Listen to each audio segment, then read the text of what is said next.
The Zerathi cubs huddled in the corner of the observation deck, their crystalline eyes reflecting the cold starlight that filtered through the reinforced viewport.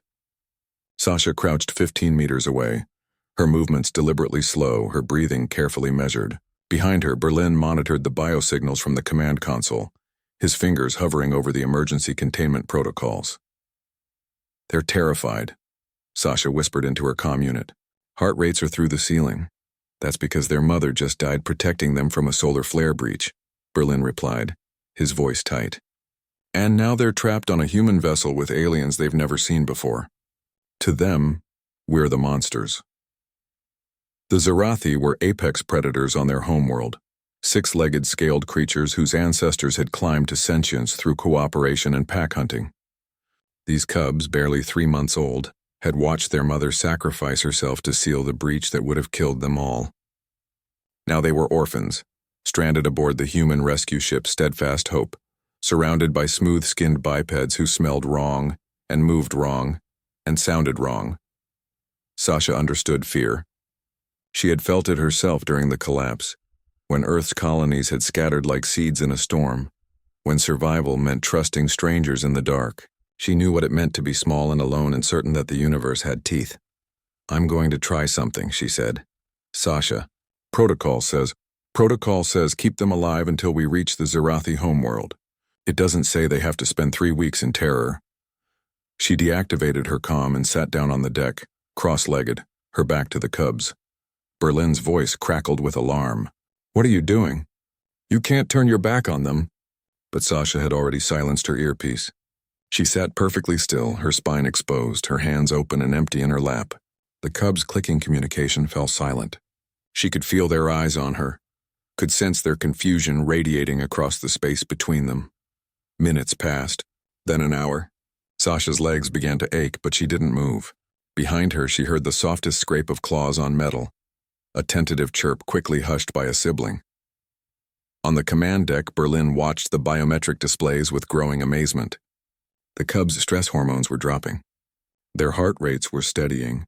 One of them, the smallest, the runt, had moved 3 meters closer to the human. "This is insane," Berlin muttered. But he made no move to intervene. Sasha began to hum, not a human lullaby, but something wordless and low, a vibration that resonated in her chest. The Zerathi had excellent hearing. They would feel it as much as hear it. It was a sound that said, "I am here. I am not hunting. I am not afraid of you." Another hour passed. The runt was now just 2 meters away, its head tilted, its crystalline eyes fixed on the strange creature that refused to treat them as threats. Slowly, carefully, Sasha began to speak. Not in English or Standard Galactic, but in the broken Zerathi she had learned from the translation database during the rescue operation. "Your mother was brave," she said, her pronunciation clumsy but sincere. She knew the fire would come through the wall. She put her body in the gap. She chose you over herself. The cubs made a sound like wind through hollow reeds, grief, recognition. "In my language, we call this sacrifice," Sasha continued. "But in my heart, we call it love. She trusted that someone would find you. She trusted that the universe wasn't only teeth and darkness.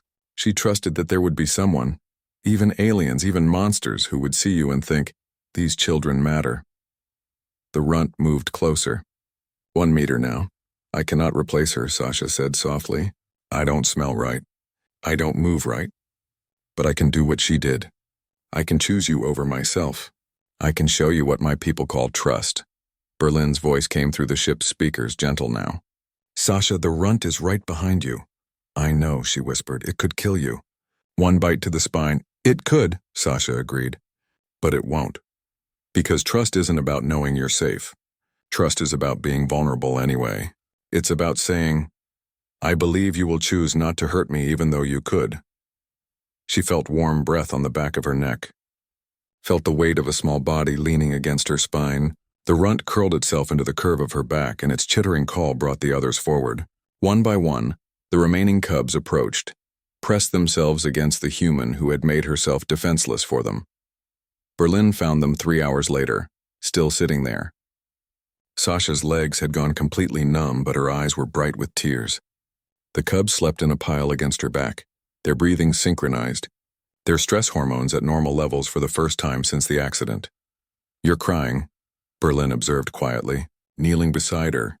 "Their mother's name was Kathresh," Sasha said. "I read her file. She was a xenobiologist. She studied humans. Her last research paper was about our concept of adoption, how we take in orphans from other bloodlines, other tribes, even other species. She thought it was humanity's strangest trait."